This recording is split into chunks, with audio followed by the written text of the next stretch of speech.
Welcome to the Hockey Writers Inc., the show where the writers are fresh off the presses and the ink is not dry. Speaking of ink not dry, how about an article that's just that, fresh off the presses today?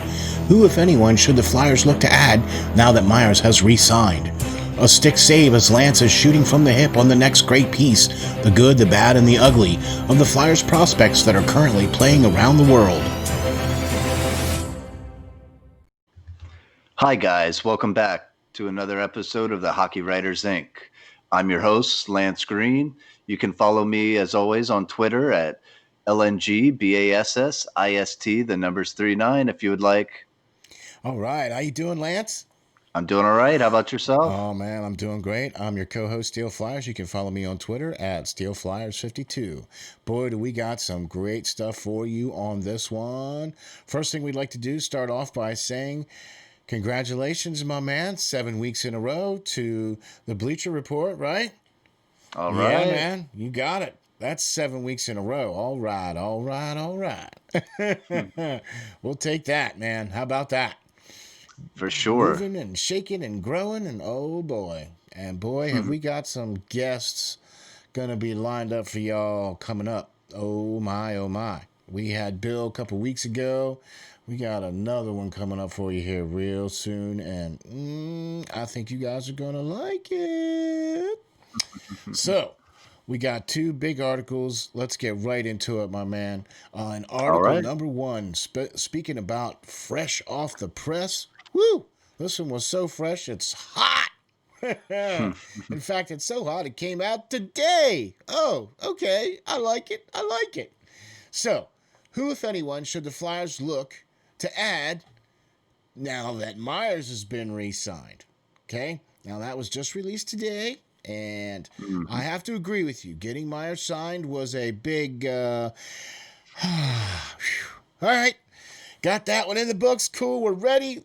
Now, Yeah, big I'll relief. say, Big relief for man, sure. now you give us a couple other guys that could potentially jump along for the ride here.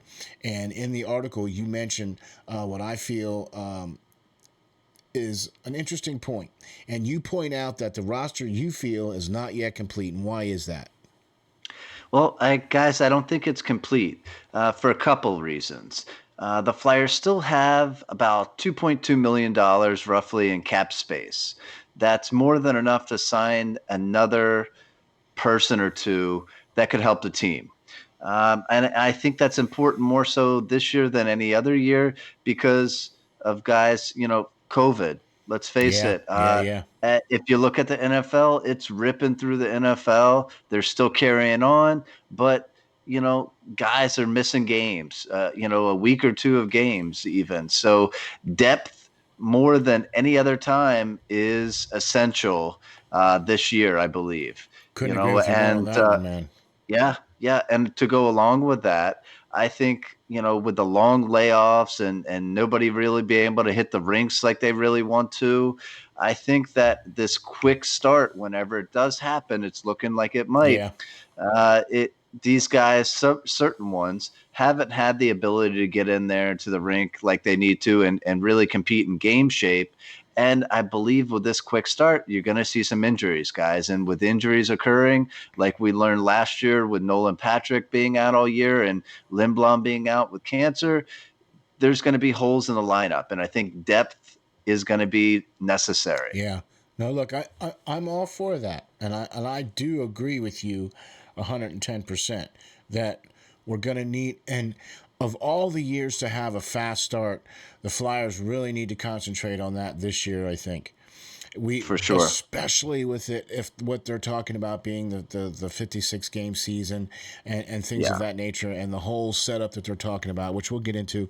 But I just really feel that they really need to get out of the gates this year and be in a winning mode right out of the gates. And you do point out the fact that the team is lacking in some areas. And look, we definitely have a bevy of centers, that's for sure. For But sure. but you do feel that we're lacking at the wing. Okay. Now, one of the players that you mentioned has just re-signed with Florida, but you do mention a player like an Anthony Duclair. What makes you think a player like him, would be somebody that would be so attractive to the Flyers? Yeah, Duclair was a great player. Last season for the Ottawa Senators, he led the team in goals with 23. I do believe he's young still, which I think the Flyers need to focus on. We don't need to be bringing in guys that are 30 plus years old. I'll agree with you. Uh, Been there, done that. It didn't really work out for us. Yeah.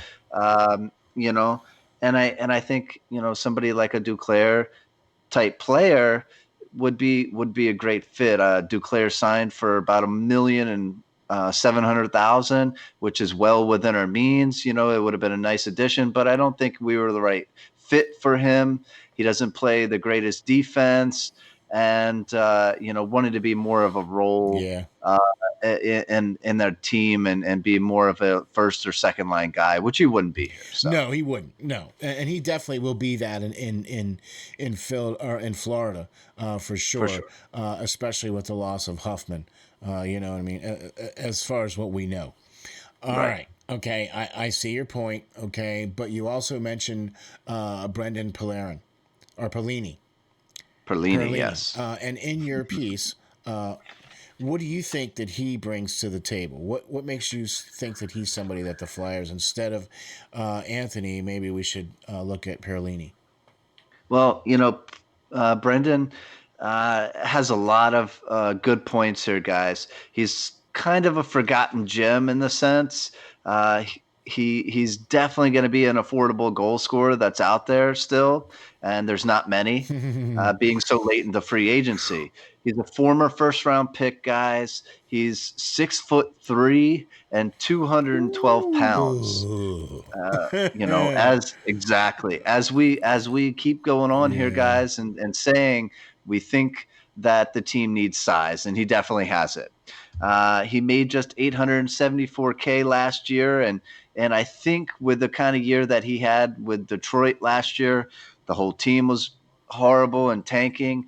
I think that it's a down year, and we could snatch him up for about the same Yeah, yeah, yeah. signing, Hmm. which would be Yeah. good. Um, he can play up and down the lineup, which is good when needed. He can play either side of the center as well. Okay, he's a proven goal scorer when given the chance on a second and third line and playing with capable players. He scored 17 goals for Arizona in 17-18. He scored 14 in 18-19 season for the Blackhawks. Just a guy who can put the puck in the net. He excels when the puck is on his stick. He's able to dance through defensemen, and he has breakaway type speed to be able to do that. Gosh, Okay, man. he has an Who does amazing that wrist sound shot. like? Hmm. Right, Yeah. You right, know, no, yeah, I like your comparison, in the article to Pitlick, because yeah, boy does he fit that. That would be perfect. When the Flyers first got Pitlick, I was a little bit skeptical. But then when I saw him play the first 25 games, being noticeable in the first 25 games, and now Pitlick is gone, and we right. didn't really replace him. Sort of. Look, I agree. We definitely have some holes on the wing. Okay. Why do you think that the Flyers need to make these moves, though? I mean, You aside know, from the look, we know about, COVID and all that, but aside from that, why do you think the Flyers should make these moves? Yeah, I think like I said, it's lacking. We have a lot of centers like Giroux and Lawton who have turned to be wingers because of this Yeah, yeah, lack of wingers. And there's even been talks about potentially some people want Morgan Frost to be placed on the wing. That's not the answer, yeah. I'm with you. guys. We need wingers. Yes, the offense looks good on paper right now, but like we said earlier, injuries happen like they did last year. And you're going to need depth more than anything this season Yeah, with COVID going through the locker rooms, okay? So I think this signing would be a great fill-in guy, a versatile player like that Tyler Pitlick yeah, that we now lack, yeah, you know. yeah. Look, I don't disagree with you. I don't disagree with you at all.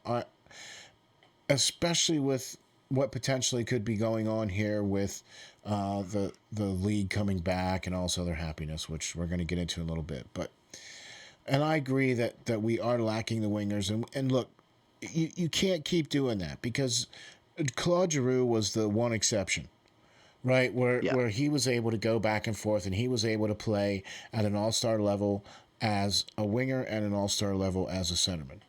And you need to have at least wingers who know how to take draws. Because what happens if the other guy gets thrown out? You got to have somebody else in there who knows how to take the draw. So that's where that whole conversion of winger center, blah blah blah. Okay, I get it, but I don't know, man. I just don't. Yeah, shouldn't be the answer for everybody. No. Just to keep drafting center after center. And then convert them over It's to wingers. and then convert them out over to wingers. It doesn't always work out like it did with Giroux. I think Giroux was ready to do so in his point in his career. Now that he's a little older, he doesn't have to be that guy down the middle. They have Couturier on that first line.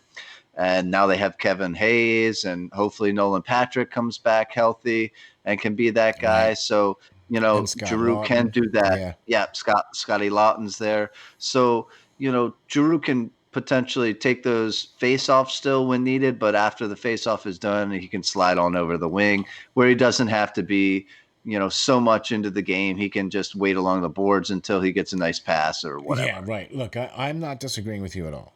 I just don't think that Fletcher is going to make any more moves. Okay. Yeah, very well might be right there, but that's why I urge it with the COVID and everything else. I and the available cap space. No, I don't want to see somebody else sign for multiple years. I want somebody that can come in and be like that Tyler Pitlick, sign them for a 1-year deal left, Yep. or trade for a guy with a 1-year deal left, Or something. and we'll be out the Yeah. door. We'll be out the door when we have our next crop of guys coming up, and potentially, the free agents that we have to sign next season with some big names there. Yeah. So Yeah, no, I agree with you. And that's why I don't think we're going to make any moves right now. But I am going to say this. Moving forward, okay, they did announce that they, meaning the NHL and the NHLPA, did come out and announce that there wasn't an agreement for a return to play. So we are going to have hockey. We're not sure about the dates yet. We're not sure about the alignments yet. And we're right, not sure about really much of anything other than the fact that they've agreed on the fact that they've agreed to agree to agree to agree. That they're going to exactly. agree. All right, well, cool. No, I think there's supposed to be a vote this sometime on the 19th, Fairly soon, the yeah. PM, 19th on the PM. For that, I believe there's supposed to be a Board of Governors vote that will allow this whole process to move forward, which means that they've accepted the protocols and they've accepted the divisions and all that other stuff. And I'll tell you what, I can't wait for the next show because that's going to be all this information that we're going to be able to give to all you folks. Yeah, hopefully, the divisions look interesting, guys. It's a lot of rivalry, a lot of the same teams coming back to back, and a lot of rivalry. Yeah. Sure, to get a little rough there. And here's not only that, but you're playing each team 8 times. Ouch. Yeah. I don't think they're going to play them all 8 in a row. No. I think they're going to do like 4s or 2s or something. I don't know. They might do them in 2s, where they do two games. The first 2 games are at one arena, then the next 2 games are at the other arena. I don't know. Who knows? Where this is all speculation. So whenever they come out with it, we'll let you know. So there you go. How about that? Yeah. How about article number 2? And man, I'm going to tell you right now, I can already hear the theme music now for this one. Right? Come on! The classic Clint flick. Come on. Love it. Yeah, man. The good, the bad, and the ugly of the Flyers prospects that are currently playing around the world. And man, that was posted on Flyers Nitty Gritty earlier this week. And I don't know about you, but ooh, that's one of my favorite flicks. But this article was perfect. I have to tell you, my man, Appreciate it. dude, you just keep knocking them out of the park. Okay. And so at the beginning of this Clint Eastwood movie, the first little thing that you see across the screen is the good. So we'll talk about the good, and we're going to talk about Elliot, the Destroyer Deone. Give it to me, man. Give it to me, all of it. Let's go. Let me have it. Sure. He is the 2020 fifth round draft pick. Before this year, not too many people knew about him. I didn't really have him on my radar, to be honest. But he got traded to the Halifax Mooseheads from his old team, which was amazing for him. It was a boost of self-confidence for him. He's playing with a couple of really good players, and Justin Barron and Bobby Orr there. Not that Bobby Orr, but one that's like 18 years old. Yeah, if Uh, only. but he's 5'11", 172 pounds. Currently, when I wrote the article, he was playing at a current pace of 1.56 points per game. Wow. Okay. Amazing stats this year. And he's had multiple games where he's had 4 goals in a game. Yeah. All Yeah, right. yeah. Just this past season too, like just within a couple weeks ago. Yeah, definitely multiple times this season for sure. Um, you know, just an amazing player. Don't get too overhyped about him just yet. No, he's not going to be with the Flyers. This season, maybe not even next. But it's an interesting guy, and guys, he's a winger. That's Wait. it's Did you great. just say he was? Wait, hold on. No, Yeah, hold on. yeah. So Impressive. This draft pick has been quite impressive. I've never really seen a draft pick that's been able to be this impressive right out the right out of the gate for gate. sure. Yeah. Yeah. And I believe we have to go to the bad next, don't we? Oh, boy. Unfortunately. All right. Wait a sec. I thought that Linus Sandine was doing well. I guess he. Okay, I guess I was wrong on that. What's going on, Lance? Sure. Well, the Flyers signed Linus, I think back in April, if I'm right. He's 24 years old. He's 6'1", 100, or I'm sorry, 209 pounds. He was kind of thought to be that Tyler Pitlick second coming, if you will. Last year in the SHL, which is he plays over in Sweden. That's Sweden's top league. He had 19 goals on the season and 36 points in 51 games played.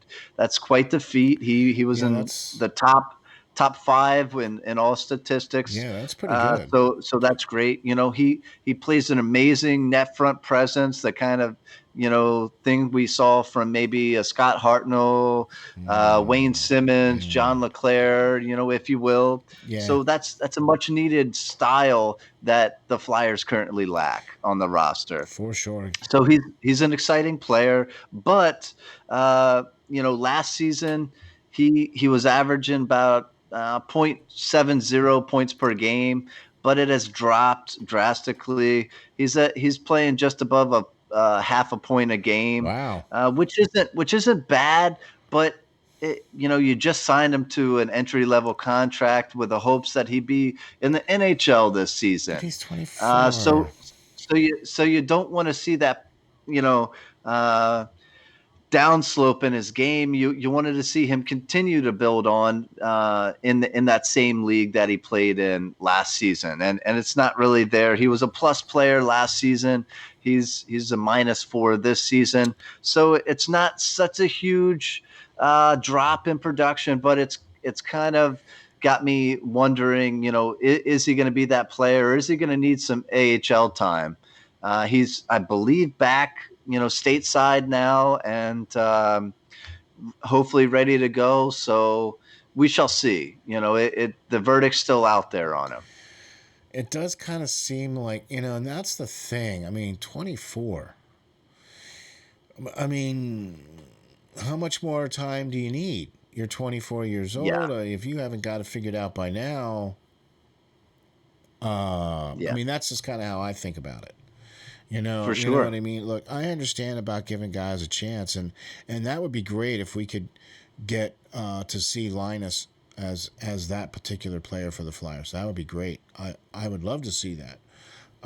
But to bring somebody in there like that to try to be that replacement for Pitlick, and then that just not working out, that's kind of a Yeah, yeah. Time will tell for sure.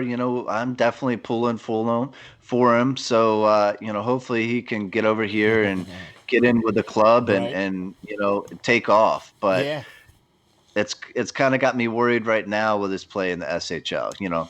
I mean, this year could be one of those years where it could be just an off year because last year he did really well with the team. You know what I mean? So it could be that some team dynamics have changed. So, you never know. You just never really know unless you're really there watching and all that other stuff. So he could be one of those players where you never know. You know what I mean? Okay. The ugly.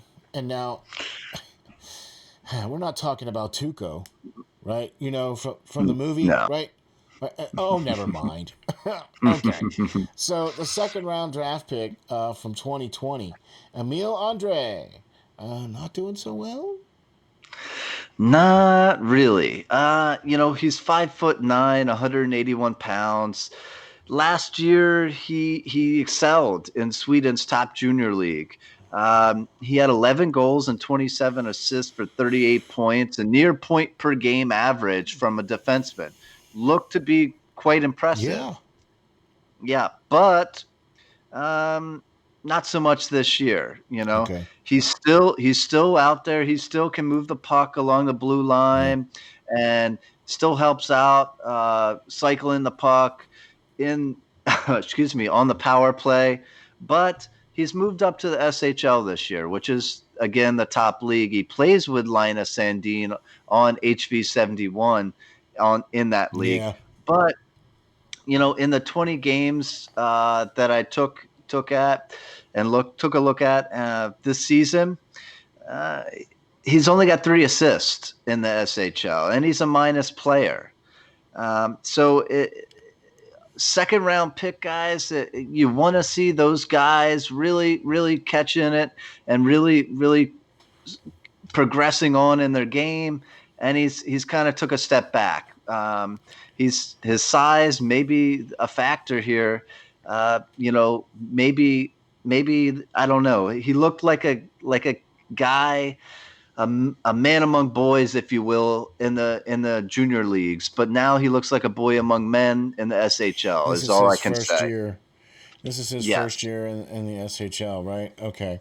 for sure. Because he was just drafted just this past year. Okay, so all Hmm. right, I get you. And we're going to talk about him in here in a little bit because there's a couple things I want to bring up For sure. here in a little bit. But see, this is what we need more of, man. Writers like you to tell us the truth about our prospects. Not every pick is going to pan out, and sometimes guys just need a little longer.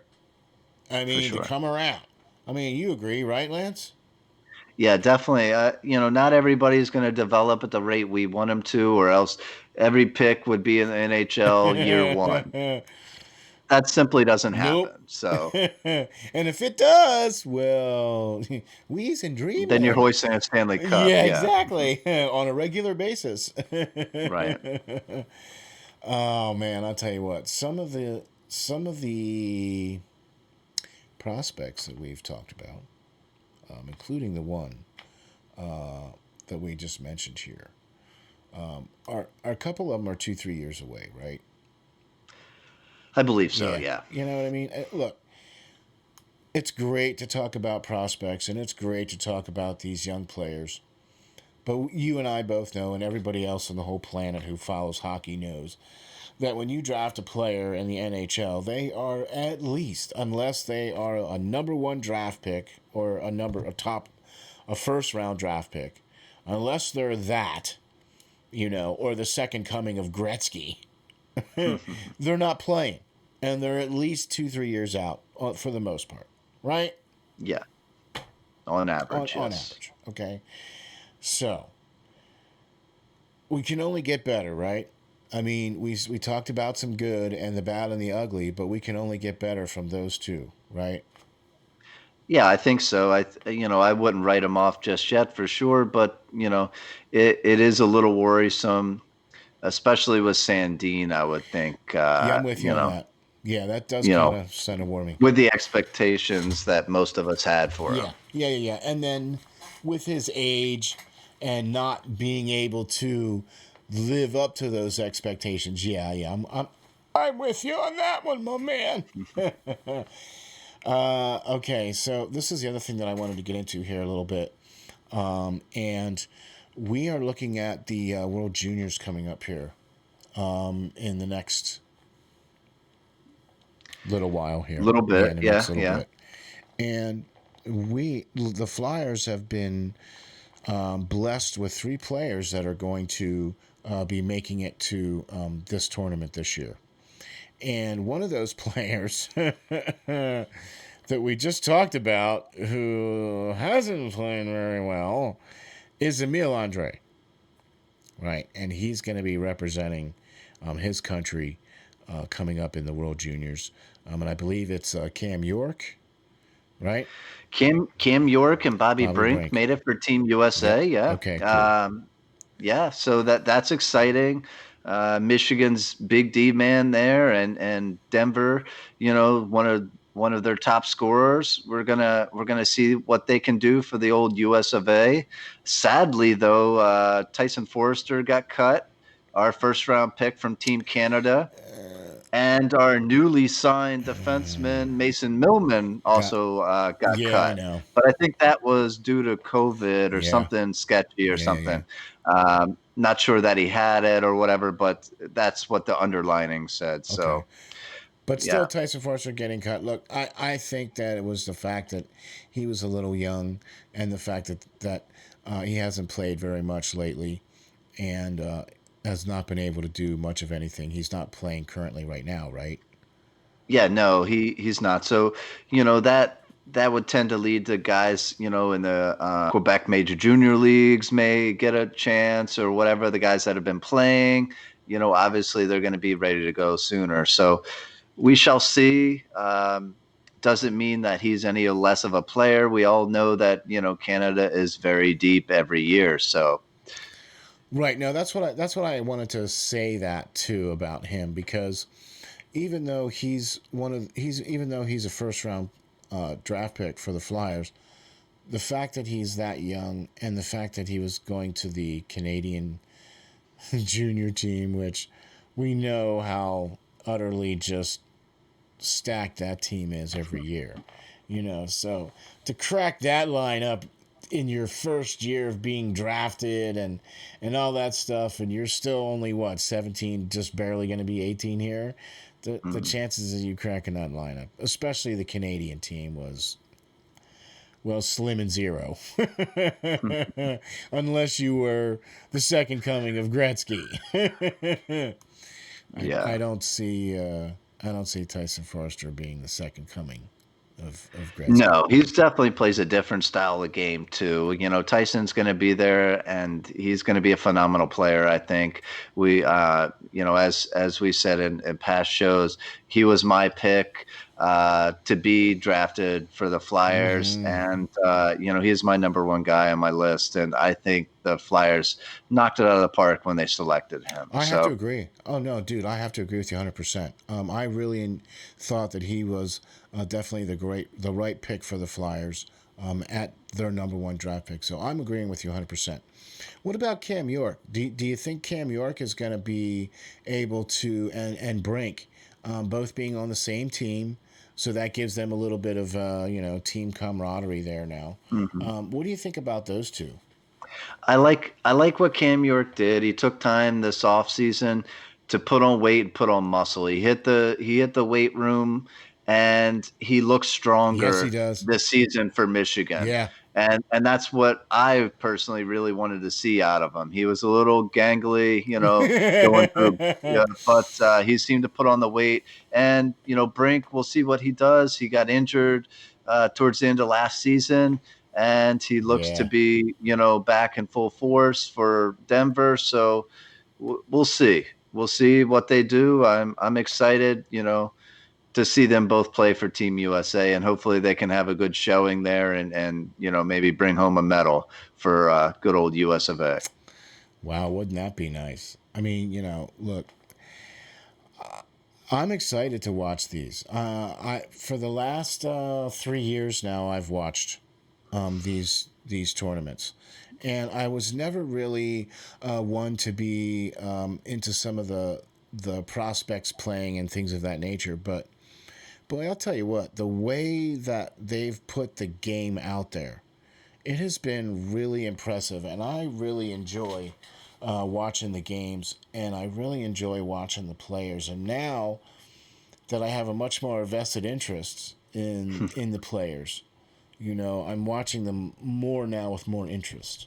Looking specifically at games to watch specific players and how they play and how they're doing, and so okay, Yeah, all right. yeah, for sure, man. I've loved the World Junior Championships for a long time. I've always looked forward to the normal, point where they Yeah. they come together, and you just get to see everybody's prospects on the biggest stage that they can be in right there, Oh yeah. and they're fighting so hard to win a medal for their country.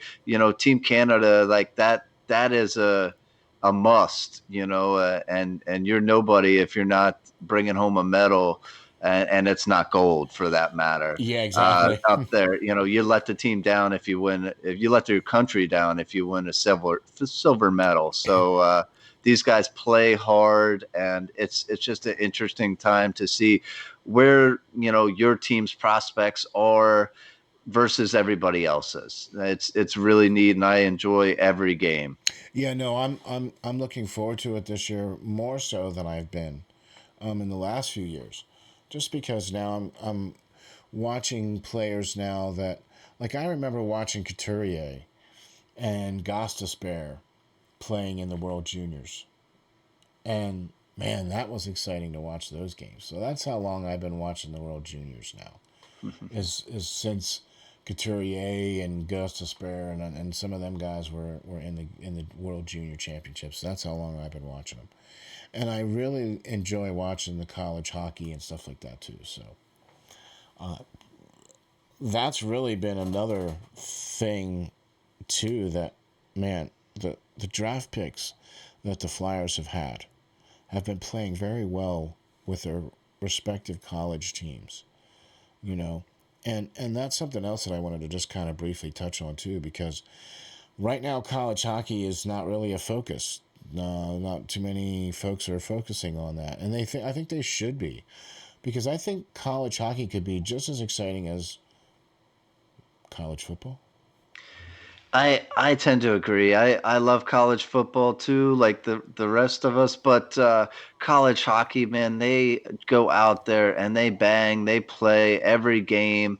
There is some huge rivalries, in that, but it's just not telecasted like it should be. Yeah, And I don't know why, man. It's some of the most exciting hockey that I've watched, and these kids just want to win, that championship, that Frozen yeah, Four. yeah. They want their name spoken when the Hobie Baker Award is given out, and Wouldn't you? and these, yeah, I mean, Okay. it's just fun hockey to watch. And if you get an opportunity, guys, find some games and just watch some of these kids play, because they leave nothing out there. I agree, and that's another reason too why I thought it was really awesome to be able to watch some of this college hockey. And they've actually started to put some of it out there. NBC has started putting some of the games out there, and I believe that the NHL Network is going to carry all of the World Juniors. I believe is what's Usually they do, yeah. yeah, but the last couple of years they've been on some of the other networks, and I kind of feel a little ball's been dropped here by a certain well. Why is it only on why is it only on NHL Network? Hard to tell. They've had it for so long. Some of the major outlets got a lot of other things going on, I guess. But uh, like NCAA or collegiate hockey, I think the World Juniors is just exciting hockey to I watch, agree. and No, I uh, agree. it, it should be televised more in this country. Well, Hockey has grown so much over the years, and I don't know why it's not on a main stage. I agree. I agree, and I've watched it on other channels like USA and other off network channels or whatever to watch some of the games over the last couple of years that it's been on. So I guess it is what it is. I'm excited to watch any hockey, to be honest with you, even if it is a college hockey game. To me, that was awesome. Watching and doing a game there with off the wall hockey from John. We called the Ohio State Notre Dame game. And Notre Dame was able to come out on that one victoriously. So I was able to do the first period for that game. That was great fun. I look forward to doing some more of that stuff too. I'll tell you what, speaking of good, fun stuff, we got some awesome guests lined up here for you guys coming up here real soon. With the start of the hockey season coming up here looming, that's the other thing I wanted to talk to you about next. We got the announcement that we're going to have hockey, right? Okay, About it's time, about yeah. time. We're going to have hockey. So once we get hard, fast dates, I think you're going to see a lot of things moving and shaking once we get some of them hard, fast dates. I think you're going to see the likes of Mike Huffman and some of those other players are going to start moving once we get a hard and fast date of when camps are going to come and things like that. You know what I For mean? sure, for sure. With Duclair signing and more players making their way back to their NHL clubs Exactly. and skating in their own rinks again. It's a good sign, if nothing else, guys. And it looks like the hockey is looming. So fingers crossed we get it in a season here, and just get back to some sort of normalcy. Something, anything. We'll take some games. Look, whether we start off with no fans in the stands or we start off with some fans in the stands, whatever, we would just like to see hockey back and we would like to see some fans in the stands. So. I mean, I miss, if nothing else, I miss Lorenzo's pizza, chicken and Pete's, crab fries, Yeah. like Oh man. it's, No, yeah, here's what I miss. I miss Jim Jackson calling the calling games. a game. Yeah. Oh man, I miss that. I just miss it. I miss hearing that voice calling the games. I just miss it. So, especially now, we're getting close to Christmas. Now there's normally the Christmas break, but there's still hockey games all the way up until like a couple of days before Christmas. Like there would definitely Yeah. be a game on tonight. Where can we have a game, please, please? Anyway, Hmm. look. So this is also going to be our holiday edition, should we say? Okay. What do you think? We Yeah. wish everybody a Merry Christmas and say thanks for following us and please hit the like and subscribe. And Lance, man, I got to tell you something, my brother. Ever since we started doing this, it's just been a swell, awesome ride, man. You you got knowledge like I've never seen, and have the ability to write down exactly what I'm thinking without me saying a word to you. So I think that's why I really enjoy reading your articles, man. So I just wanted to wish you and your family and all of the children a very Merry Christmas and Happy New Year. And I know you're going to cook something really nice. I'm gonna try. Yeah. Okay. If you need any advice, let me know. I'll dial you up if I Yeah, do, please but do. Please do. definitely right back at you. I appreciate all of you guys listening in to this Yeah, podcast, man. watching it, and reading my articles, guys. Without you, I couldn't do any of this. So I just appreciate you guys, and as Steele said, stay safe, happy holidays, Merry Christmas. You know, I appreciate you guys and thanks for Yeah. tuning in. I Thanks. promise we have some interesting, fun things to come. So stay tuned. Ooh, it's gonna be hot. Oh boy, oh boy. Thanks, guys. Have a Merry Christmas and stay safe. And we'll be back at you here probably right after Christmas and probably right before the end of the year, right? So Yep. also be looking for some great news coming out of SteelFlyers at the beginning of the year too. So yeah, baby. Lance, my man, thanks for joining in. Can't wait to do it the next time. I'm your co-host SteelFlyers. Thanks for joining us. We'll catch you All on the right. flip side. See you guys.